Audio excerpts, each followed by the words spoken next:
It's raining outside, so if you hear rain, that's why. But anyway, we are 2/3 into the year. August has just concluded, and so far the movie year I would say has been pretty solid. Definitely a step down from both 2023 and 2024. But there's been some great stuff so far. And obviously, there's still a lot of year left. We are now straying away from the summer blockbuster stuff and getting more into the award season as the Oscar race starts to heat up and we get a lot of fall festival films. And September is a bit of a mix of big blockbusters and awards hopefuls. So in this video, I'm going to be going over almost every single major release that is coming out in September and talking about how excited I am for them, giving them an excitement ranking, and just, saying generally how I feel about it, how I think they're going to turn out. I'll be going in chronological order of release, starting with the first weekend of September, September 5th. Two movies I want to talk about this weekend. The first one being Conjuring Last Rites. This is the fourth installment in the Conjuring franchise, at least like the mainline franchise. Obviously, there's been like a bunch of spin-offs, none of which I have seen. I've only seen the first two Conjuring. I haven't even seen the third one. This one is allegedly, reportedly, the final one. That's at least how they're marketing it. And it is like based on the true story of the last case of these two people, the Warren family. I think the trailers for this look a bit generic and ridiculous, but also in certain moments genuinely terrifying. The antagonist, it seems to be the demon in this one, is I think the Crooked Man is what he's called. And gosh, there's a couple shots of him in some of the promotion for this film, and he looks horrifying. I wonder if that is really all this is going to need to be effective, because generally the narrative and the emotional stakes seem a bit stale, a bit predictable, and I'm just not that crazy about the Conjuring movies in general. Obviously, the first one is heralded as one of the scariest movies of all time and certainly is somewhat influential, but to me is just like a pretty solid horror movie that got blown way out of proportion and is now one of the biggest franchises really in the entire world. So I don't know. I'm vaguely excited about this movie. I think if the word of mouth is good, if people are saying that it's scary or that it holds a candle to some of the best of the franchise, I might check it out. But as of now, I'm sort of lukewarm on it. I would give this a 5 out of 10. The next release to talk about is Twinless. This is a film came out of Sundance starring Dylan O'Brien as twins, except one of the twins is dead. And the surviving twin is going to like a twin loss therapy session thing where he meets another twin who has lost their twin, and they kind of become twins, I guess. I don't know, they become good friends. I'm saying twins a lot, but that is the name of the movie. This got some pretty good buzz out of Sundance. I saw the trailer, and then I stopped watching it about halfway through because it seemed like it was going to reveal something pretty significant about this film and about the way it shifts at some point in its runtime. And that's the thing that kind of holds me back. I really do enjoy Dylan O'Brien as a performer, but largely comedically.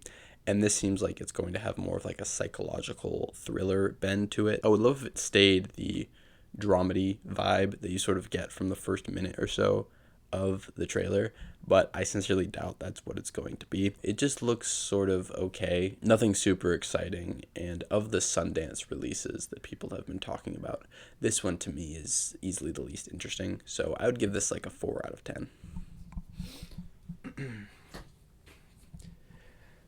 This leads us to September 12th, where there are a lot of releases. There's a lot of movies coming out in September, so I'm going to try to be moving quickly. September 12th, first one I want to talk about is The Long Walk. This is the latest Stephen King adaptation directed by the guy behind basically all of the Hunger Games movies, written by J.T. Mulner, who just last year made Strange Darling, a film that felt like a breakout movie that I was not crazy about at all. Stars a lot of really great young actors, and that's really the main reason I'm interested in this film, is Cooper Hoffman and David Johnson, both coming off of really great performances and just like really great starts to their young careers. They're at the forefront of this film. Also the guy from Jojo Rabbit. There's a lot of young actors in this movie, and I'm somewhat interested in their careers. Largely Cooper Hoffman, who I think is absolutely incredible, was really, really good in Licorice Pizza, and doesn't like have the gravitas and the immediate who the heck is that energy of his father, but is still someone who I think can really hold my attention and just has really great screen presence. That being said, I'm not a huge fan of dystopian stuff, and the concept of this is, I don't know, something that I feel like will feel very stretched out. Like, I'm just gonna watch people walk for like 2 hours. Like, obviously there's more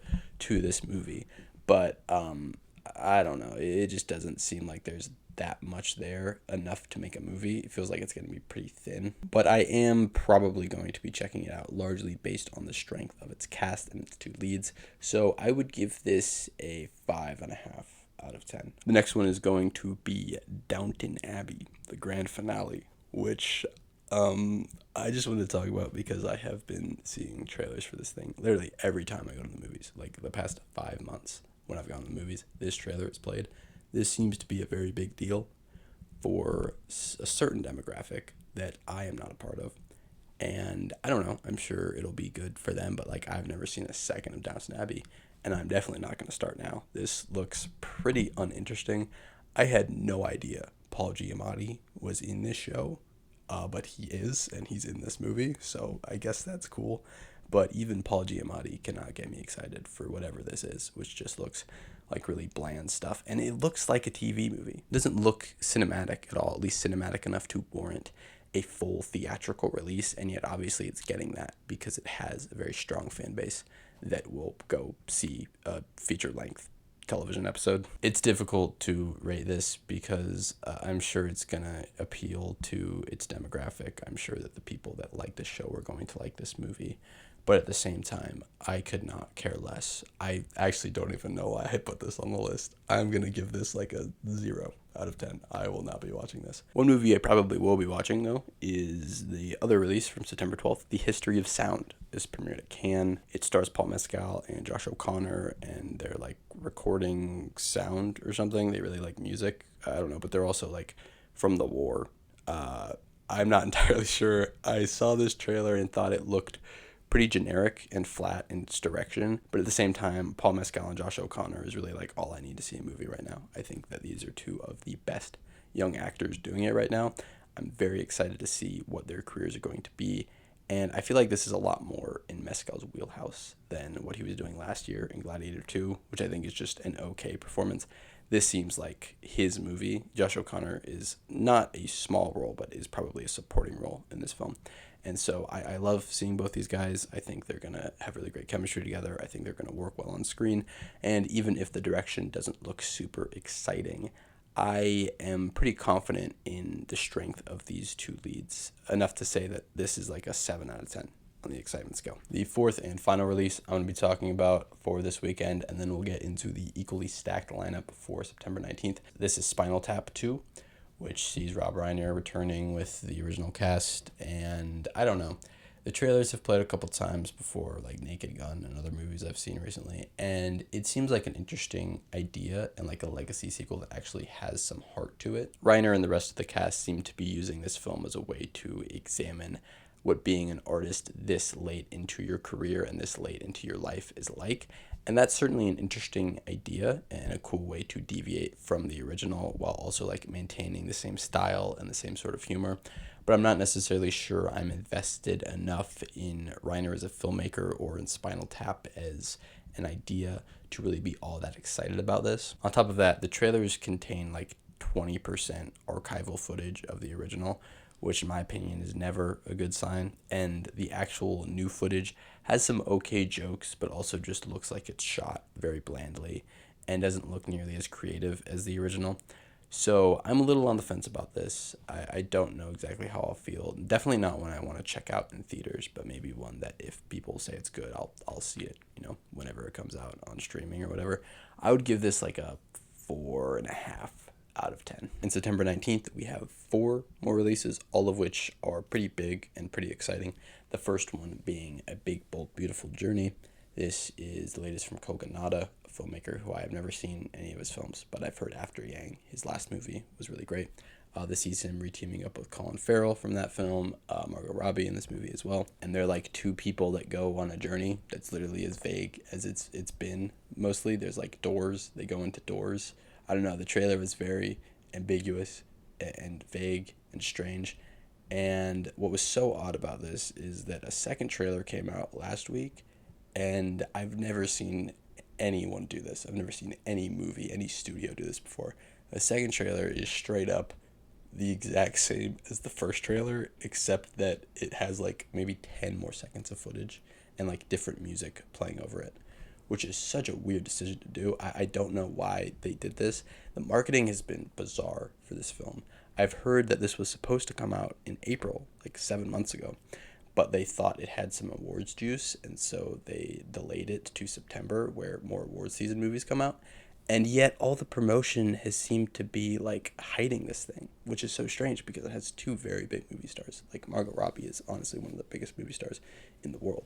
And yet, there is not a lot of marketing for this film. The promotion seems to be hiding what this movie is, which could mean that A, there's nothing to this movie and it's just not very good, or B, there's actually something really great and like an interesting twist in this film that they're not revealing yet.